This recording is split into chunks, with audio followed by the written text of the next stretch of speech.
So hello everyone. जैसा कि मैंने आपको बताया था, नोटिस कर दिया था कि हमारे शॉर्ट वीडियो के माध्यम से कि हिस्ट्री की क्लास आने वाली है। तो उसी की तरह हमने हिस्ट्री क्लास के पहला चैप्टर यूरोप में राष्ट्रवाद ला दिया है। तो आप लोग तैयार हो जाइए इस वीडियो को और अंत तक जरूर देखिएगा, क्योंकि इसमें सारे के सारे क्वेश्चन प्रीवियस ईयर के हैं और मोस्ट वीवीआई क्वेश्चन हैं। जितने भी क्वेश्चन इंपोर्टेंट हैं वही क्वेश्चन हमने सिर्फ इस वीडियो में लाए हैं। और आप इसलिए अंत तक जरूर बने रहिए और वीडियो पसंद आई तो लाइक जरूर कीजिए और इस चैनल के नीचे सब्सक्राइब का बटन होगा, सब्सक्राइब कर दीजिए यार, ताकि आपको हर वीडियो का नोटिफिकेशन सबसे पहले मिल जाए। तो चलिए, जो भी बच्चा 2026 में एग्जाम देने वाला है उस तक ये वीडियो जरूर पहुंचा दीजिए। और जो भी दोस्त हैं आपके उस तक ये वीडियो जो अभी तक तैयारी नहीं कर पाए हैं तो इस चैनल से जुड़ जाइए, क्योंकि हमने शुरू से तैयारी करवाना स्टार्ट किया है। अभी भी मौका है, संभल जाइए। तो चलिए, स्टार्ट करने से पहले एक मोटिवेशन लाइन हो जाए।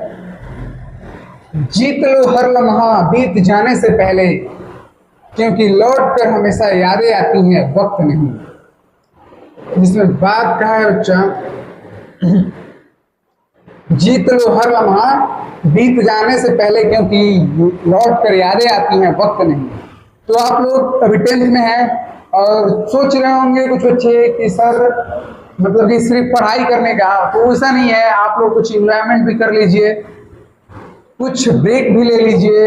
ऐसा नहीं कि लगातार पढ़ते हैं, बोरिंग लग रहा है फिर भी, तो कुछ ब्रेक ले लीजिए। मतलब सारी चीजों को आप अच्छे से रिवाइज करते जाइए, अपने जीवन को अपने शानदार तरीके से और खुशियों से भरा बना दीजिए, ताकि एकदम खुशहाल मौसम रहे, आप खुशहाल जीवन व्यतीत कर सकें। तो चलिए, क्वेश्चन स्टार्ट करने से पहले कुछ महत्वपूर्ण व्यक्तियों को जान लेंगे जी। ये है हमारे मेटरनिक साहब। मेटरनिक साहब जो कि यूरोप में राष्ट्रवाद के रूप में एक विलन, यानी एक विलन बोले तो बदमाश का काम करेंगे। ये चाहते नहीं हैं कि यूरोप में लोकतंत्र का स्थापना हो।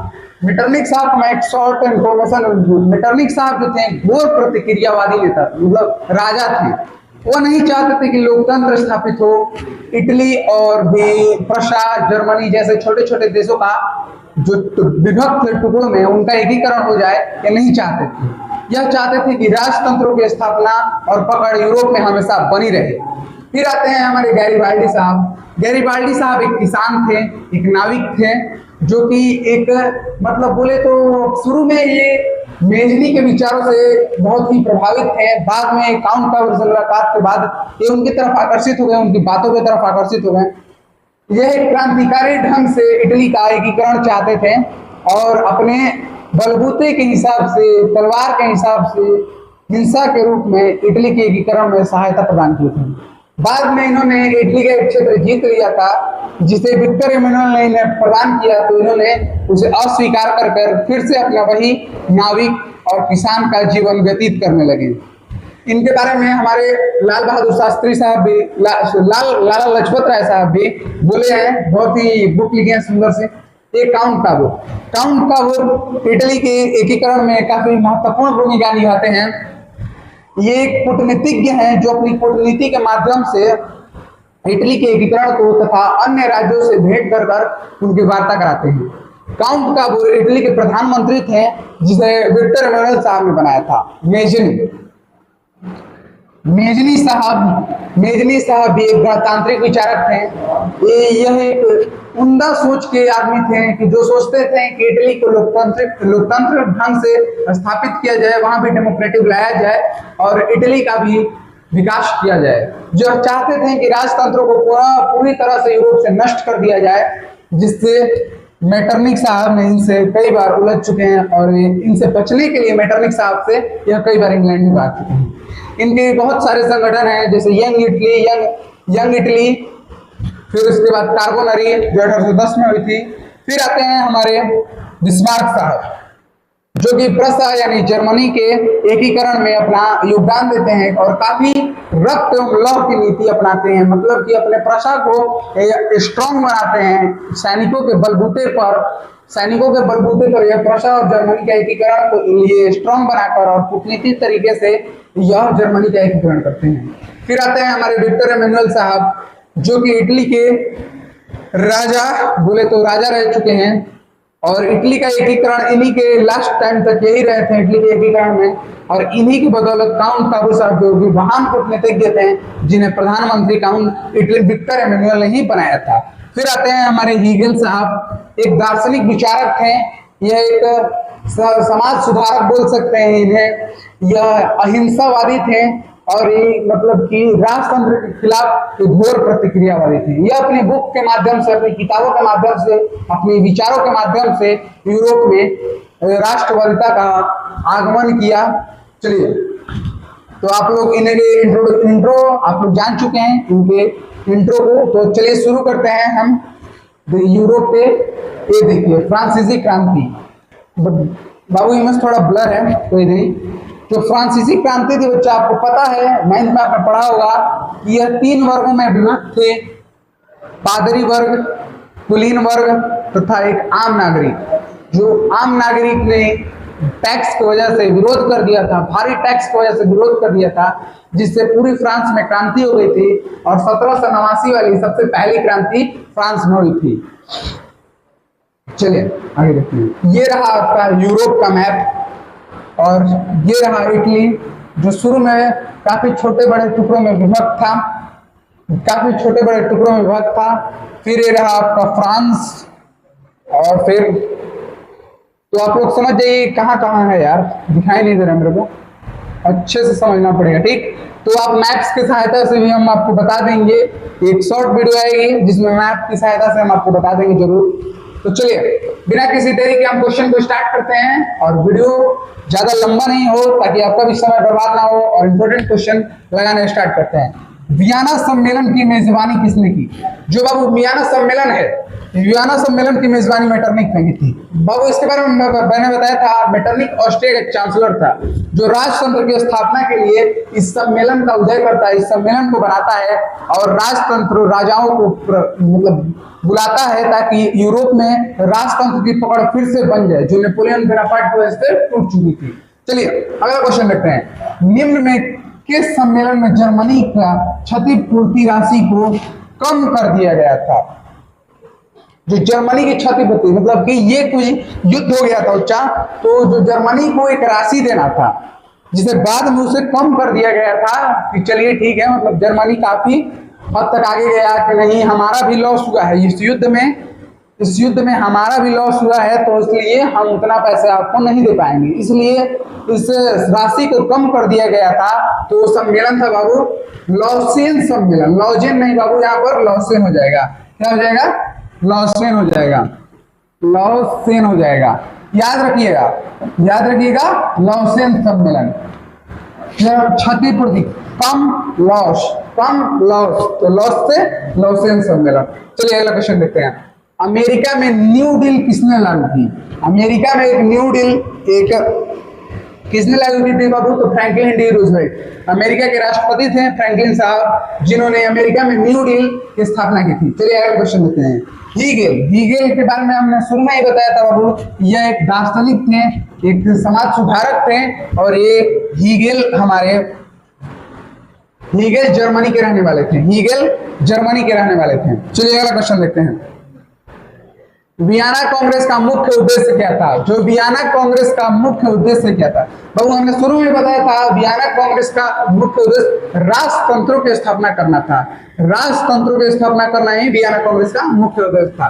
चलिए अगला क्वेश्चन देखते हैं। सिकंदर कहाँ का निवासी था? जो बाबू विश्व विजेता सिकंदर जिसे बोलते हैं, जो भारत में आकर हार चुका था, हमारे बिहार से, हमारे मगध से जो सिकंदर हार गया था, जो भारत में एंट्री नहीं ले पाया था हमारे मगध की वजह से, वो कहाँ का निवासी था? तो बाबू वो यूनान का निवासी था। सिकंदर कहाँ का निवासी था?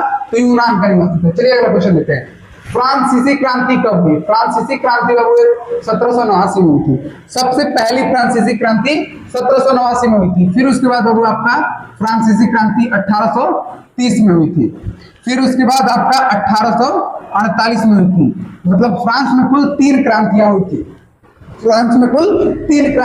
सबसे पहली क्रांति कब हुई थी? 1789 में सबसे पहली क्रांति हुई थी। चलिए आगे देखते हैं।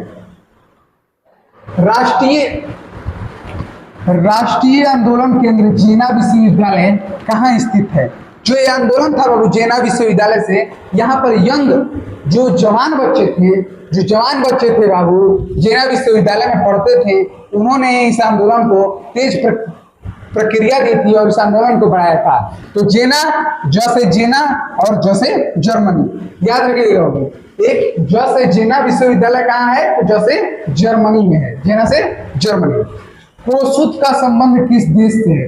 जो बाबू कोसुत है, यह भी एक दार्शनिक की तरह ही है। कोसुत एक क्रांतिकारी दार्शनिक की तरह ही है और उनका संबंध किस देश से है? तो कोसुत का संबंध बाबू हंगरी से है। कोसुत का संबंध हंगरी से है बाबू। चलिए अगले क्वेश्चन देखते हैं। हंगरी के बारे में कुछ खास पढ़ना नहीं है आपको। इटली तथा जर्मनी वर्तमान में किस महाद्वीप के अंदर? आपको मैंने शुरू में ही मैप दिखाया था बाबू, आपको मैंने शुरू में ही मैप दिखाया था। आपको मैंने यहाँ पर देखिए, ये कौन सा है? जो इतना इलाका है ना, रसिया को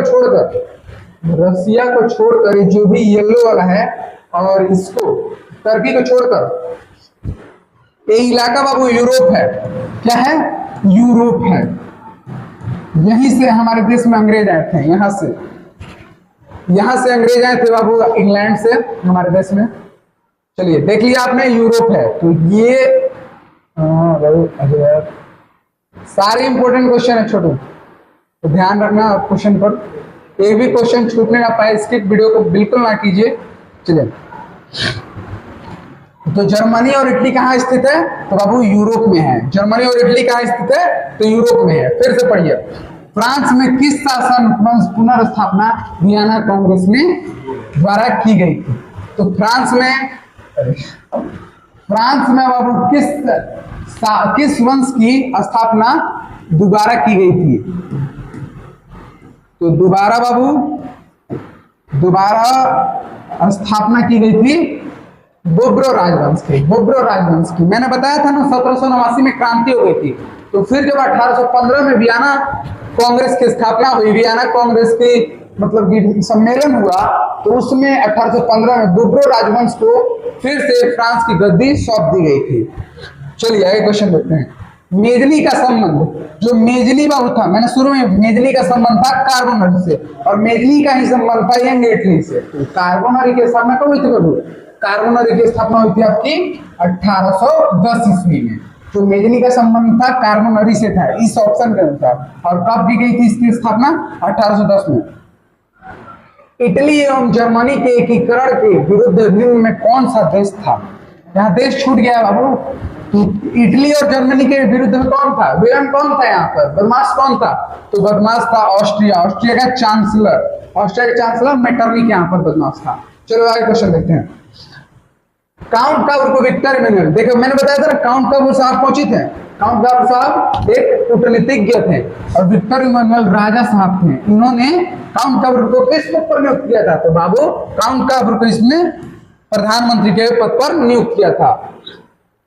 गैरीबाल्डी पेशे से क्या थे? मैंने बताया था ना, गैरीबाल्डी एक बहुत ही अच्छे नागरिक थे, बहुत ही स्वभावपूर्ण मतलब कि व्यक्तित्व वाले व्यक्ति थे। इन्होंने अपनी सारी संपत्ति को बाद में दान करके एक किसान बन गए थे, लेकिन शुरू में ये नाविक थे। चलिए देखते हैं। जर्मन संघ राज्य का निर्माण किसने किया था? जर्मन संघ राज्य का निर्माण आपका नेपोलियन बोनापार्ट ने किया था।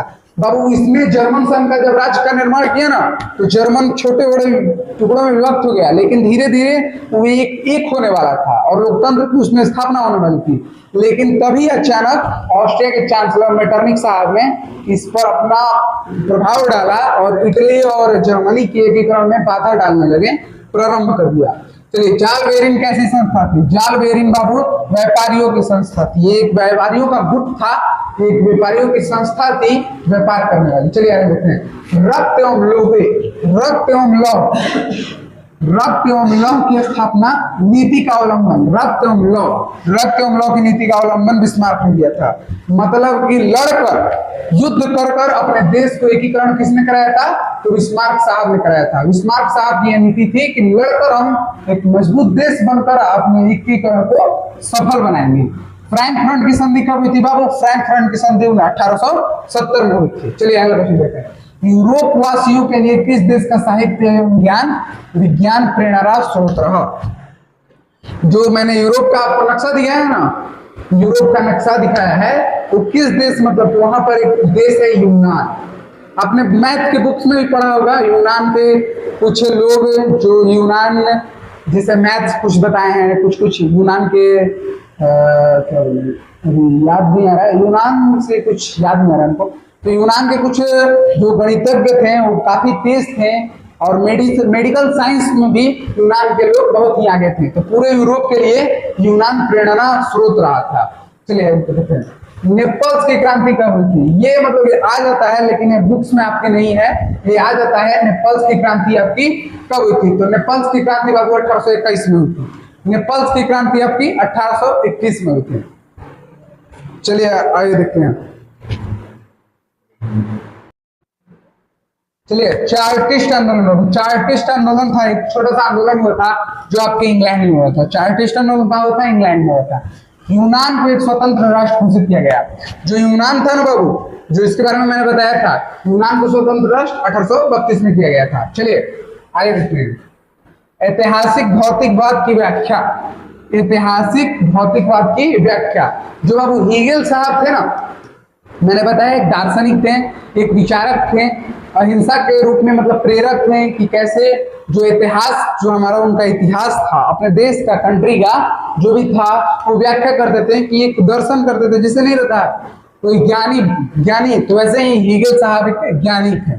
चलिए अगला क्वेश्चन देते हैं। एड्रियानोपोल की संधि कहाँ हुई थी? एड्रियानोपोल की संधि कब हुई थी? तो एड्रियानोपोल की संधि आपकी 1829 में हुई थी। चलिए आगे देखते हैं। एड्रियानोपोल की संधि किस दो देशों के बीच में हुई थी? तो एड्रियानोपोल की संधि आपकी बाबू, एड्रियानोपोल की संधि बाबू आपकी तुर्की और रूस, हाँ तुर्की और रूस में हुई थी। जो तुर्की और रूस था, तो जो ये झगड़ा हुआ था ना बाबू, ये यूनान को लेकर हुआ था। जो यूनान को लेकर हुआ था इस संधि को। चलिए आगे देखते हैं। सेडोन का युद्ध किनके बीच हुआ था? सेडोन का युद्ध आपको फ्रांस और प्रसा के बीच हुआ था। जो सेडोन का युद्ध था ना, फ्रांस और प्रसा के हुआ था। चलिए किस देश पर हंगरी का पूर्ण आधिपत्य था? तो हंगरी बाबू ऑस्ट्रिया के नजदीक थी, तो ऑस्ट्रिया ने इस पर बलपूर्वक हंगरी पर अपना कब्जा जमा लिया था। ऑस्ट्रिया का जो चांसलर था मेटरनिख, उसने बलपूर्वक ऑस्ट्रिया से हंगरी पर बलपूर्वक कब्जा जमा लिया था। चलिए आगे देखते हैं। पोलैंड के विद्रोह को किसने कुचल दिया? पोलैंड जो अभी कंट्री है, वो पोलैंड पहले संयुक्त राष्ट्र का मतलब रूस का एक देश हुआ करता था। पोलैंड संयुक्त राष्ट्र रूस का एक देश हुआ करता था, जिसे पोलैंड अभी तो नहीं है, तो उसके विद्रोह बार बार होता था। रूस से निकलने के लिए विद्रोह को बार बार होता था, लेकिन रूस बहुत ही स्ट्रॉन्ग था, तो इस विद्रोह को हमेशा कुचल लेता था। चलिए सन 1870 में फ्रांस और प्रसा के बीच युद्ध कहाँ हुआ था? मैंने बताया ना बाबू, सेडोन का युद्ध किसके बीच हुआ था? फ्रांस और प्रसा के बीच हुआ था। सेडोन का युद्ध किसके बीच हुआ था? फ्रांस और प्रसा के बीच हुआ था। कब हुआ था? तो 1800। तो बाबू देखते हैं किस युद्ध के बाद जर्मनी का एकीकरण पूरा हुआ? किस युद्ध के बाद जर्मनी का एकीकरण पूरा हुआ? तो बाबू सेडोन के युद्ध के बाद जर्मनी का एकीकरण पूरा हुआ। तो बाबू जो प्रसा था ना, उसी को जर्मनी बोलते हैं। तो प्रसा और फ्रांस में जब युद्ध हुआ था, तब जाके लास्ट वाला सेडोन वाला, तब जाके जर्मनी का एकीकरण हुआ था। चलिए आगे देखते हैं बाबू। यंग यूरोप, मैंने बोला ना यंग यूरोप कार्बोनरी जैसे संस्थाओं का स्थापना किसने किया था? तो मेजनी साहब ने किया था। मेजनी साहब ने किया था। चलिए आगे देखते हैं। यूरोप का मरीज जो तुर्की था बाबू, जो तुर्की था उस समय कमजोर नहीं, बोले तो मतलब कमजोर भी था एक तरह से। पूरे यूरोप को मिलाकर देखा जाए तो यूरोप में तुर्की ही सबसे कमजोर था। बोले तो यूरोप का मरीज इसलिए तुर्की को बोला जाता था बाबू। चलिए आगे देखते हैं। वियना कांग्रेस कब हुआ? वियना कांग्रेस बाबू 1815 में हुआ था। किसने कराया था? तो ऑस्ट्रिया के चांसलर मेटरनिख ने कराया था, और इसका उद्देश्य क्या था? तो राजतंत्र की पुनर्स्थापना करना। चलिए जर्मनी के एकीकरण का प्रमुख वास्तुकार कौन था? तो जो जर्मनी था ना, उसके एकीकरण का प्रमुख वास्तुकार आपका थे ये बिस्मार्क साहब थे।